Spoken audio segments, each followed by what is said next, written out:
So, in this video, I'm going to be answering to a user called MadameDesu. I'm going to leave the link below to her video and go check it out. And in her video, she asks, why is there something instead of nothing? Excellent question, and I think it's one of those big existential ones that we keep on making as a species, and it's one of those questions that I think we will keep on making forever. And excellent choice. Now, I'll give it a shot and try to answer what I think is the answer. And I'll start by saying that the most used and the most popular answer to this is, of course, that God exists. Because, of course, God created existence. And, of course, this leads you to a few paradoxes, because you could ask, if God exists and preferred existence to nothing else, well, why is there God instead of nothing? And you roll over again to the same question.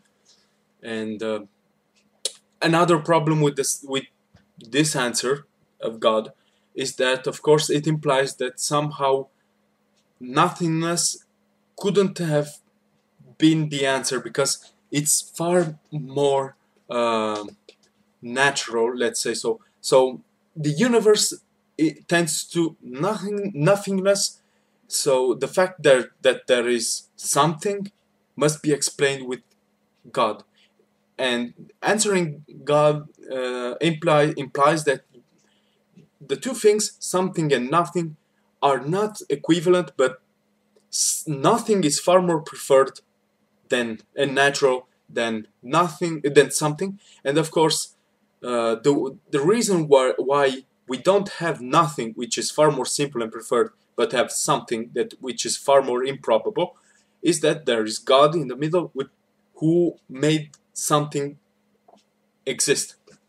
The problem with this way of thinking is that, of course, it's completely biased, because it's not true that nothing is in any way simple, or, for example, that nothing else is in any way inferior or more natural than something. If you look around in the universe, you'll notice that nothing is impossible. But really, nothing, the state of nothing, is impossible. You always have something. Even in void, you have the point zero energy. Of course, I'm gonna have to talk a little about quantum mechanics here, because in recent years, in the past century, science made it pretty clear that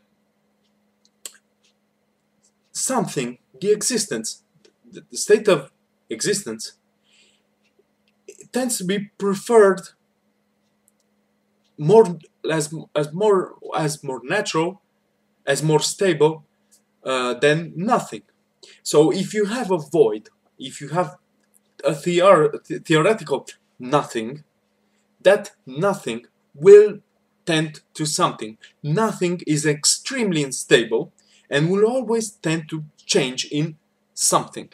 Of course, in quantum mechanics, that is translated with virtual particles which pop into existence, and you can't have nothing because it's unstable. So, for example, one of the models for the origin of the universe is that nothing, a state of nothing, is unstable and changes into a state in which there is something,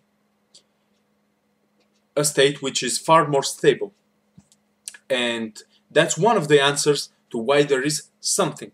But of course, there's another problem, which is prior to all the possible answers. The problem I'm going to talk about is with the question itself.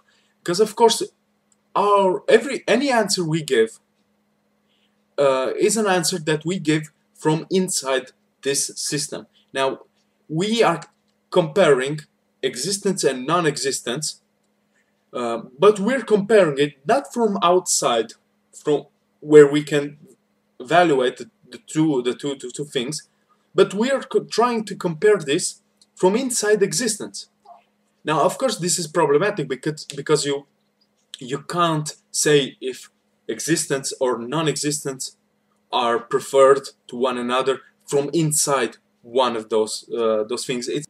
It's a little like, for example, if you have a jar um, full of colored balls, okay, and you pick one and it's a red ball, and someone asks you, well, why why a red one and not a green one?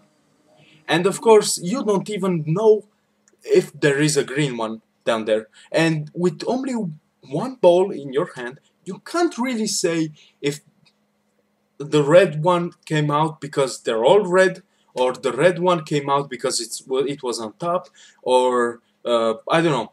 The red one was extremely probable because maybe it was the only one in 1,000, or maybe I don't know.